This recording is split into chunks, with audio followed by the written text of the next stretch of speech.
کہ ہم جو ٹھیک ہے ہے عدیل ہے وی have doctor Sarab Sarki from Pakistan Peoples Party M P A Pakistan Peoples Party, ان سے بات کرتے ہیں. السلام علیکم ڈاکٹر سراب سرکی صاحب. وعلیکم السلام. ڈاکٹر سراب، کلبھوشن کیس آئی سی جے میں جو گیا، ہماری اس دور حکومت کی غفلت کی وجہ سے جب اس کو چیلنج نہیں کیا گیا، فائنلی کاؤنسل رسائی بھی دے دی گئی ایک جاسوس کو، جو کہ بنتی نہیں ہے as per international laws even. خیر ان کو کاؤنسل رسائی بھی دے دی گئی. آپ کو لگتا ہے کہ پاکستان اب مزید آئی سی جے کے کسی اور فیصلے پر عمل کرے گا، یا اب جو بھی ڈیسیجن ہوگا پاکستان جو اپیل میں جائے گا اور اس کو ریویو کرے گا کیس کو، پاکستان کا پرسنل اور انٹرنل ڈیسیجن ہوگا؟ دیکھیں میرے خیال میں جو پاکستان وہاں پر گیا ہے تو انٹرنیشنل جسٹس کورٹ میں پاکستان کو فائدہ ہوا ہے، نقصان نہیں ہوا ہے، کیونکہ یہ تو کلیئر ہو گیا کہ وہ ہے اپنا دہشت گرد ہے، اس کو چھوڑنے کی اجازت نہیں دی. باقی یہ کچھ انہوں نے یہ باتیں کہی ہیں کہ ان کو کاؤنسلر رسائی دی جائے، اور وہ شاید اس حد تک. باقی یہ ہم اس چیز میں تو کامیاب گئے ہیں کہ وہ دہشت گرد تھا، اور انٹرنیشنل جسٹس آف کورٹ نے بھی اس بات کو مانا ہے. تو اس لحاظ سے میرے خیال میں یہ جو ہے پاکستان کے لیے یہ بہتر ہوا ہے. اور میں رات کو بھی سن رہا تھا کہ وہ کہہ رہے تھے پاکستان کے وزیر خارجہ، وہ کہہ رہے تھے کہ انٹرنیشنل کورٹ نے جو ہمیں کہا ہے تو ہم ان کو رسائی دے رہے ہیں. تو ظاہر ہے اگر انٹرنیشنل کورٹ نے کہا ہے تو رسائی اگر کریں تو ایک ریسپانسبل اسٹیٹ کے حوالے سے رسائی دینی چاہیے. اس میں میرے خیال میں کوئی عوام کی بات میرے حساب سے تو کوئی نہیں. لیکن سر اب جو فردر پروسیڈنگز ہوں گی، جو کیس کو ریویو کیا جائے گا، پھر کیا اس میں دوبارہ آئی سی جے انٹروین کرے گا، یا پاکستان اب اپنا پرسنل فیصلہ سنائے گا؟ نہیں، میرے خیال میں تو یہ جو فیصلہ جو انہوں نے سنا دیا وہ سنا دیا. اب یہ ہے کہ آپ ریویو میں جائیں، کچھ بھی کریں، پاکستان کونسلر رسائی ان کو دے گا، یہاں پر ہی پاکستان میں چلے گا، اور اس کے بعد اگر پھر یہی سزا اس کے خلاف پاکستانی کورٹ نے دی تو اس میں میرے خیال میں عمل ہوگا. میں جہاں تک سمجھ رہا ہوں یہی ہوگا، اور انشاءاللہ تعالیٰ وہ یہاں پر دہشت گردی پہ معصوم لوگوں کو اس نے مروایا ہے، اور اس کا انجام یہی ہوگا جو پہلے ہماری کورٹوں نے، ملٹری کورٹوں نے جو فیصلہ دیا ہے اس کا یہی انجام ہوگا انشاءاللہ تعالیٰ. کونسل رسائی بھی پاکستان کے اندر ہے، اور پاکستان میں یہ ریویو میں جائیں گے. ریویو میں کیونکہ بالکل اس نے خود اپنے سب کنفیس کیا ہے، اور آپ نے خود ٹی وی پہ بھی دیکھا، اس نے سب چیزیں یہ خود مانی ہے. میرے خیال میں دنیا کا کوئی بھی قانون اس کو بری نہیں کر سکتا. ٹھیک ہے سر، بھارت نے کرتارپور آداری کھولنے پر مذاکرات کی پاکستانی پیشکش قبول کر لی ہے.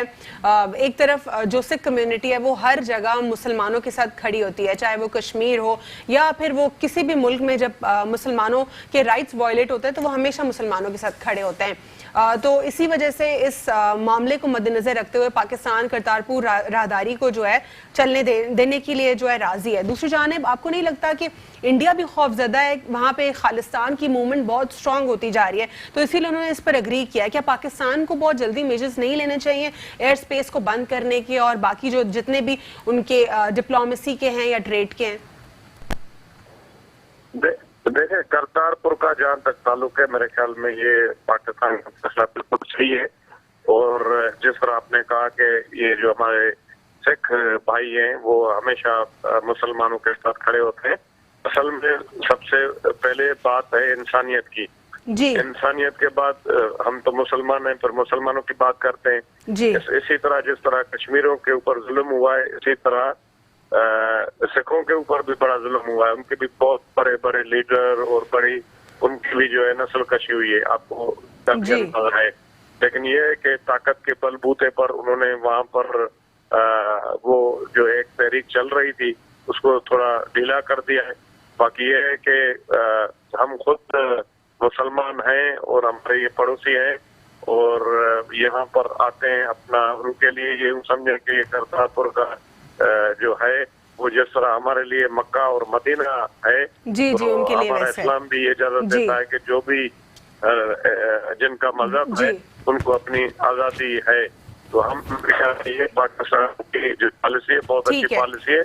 اس سے جو ہے اور سکھ جو ہے وہ ہندوستان سے جو ہے ان سے ناراض ہوں گے، اور پاکستان کی حکومت سے خوش ہوں گے.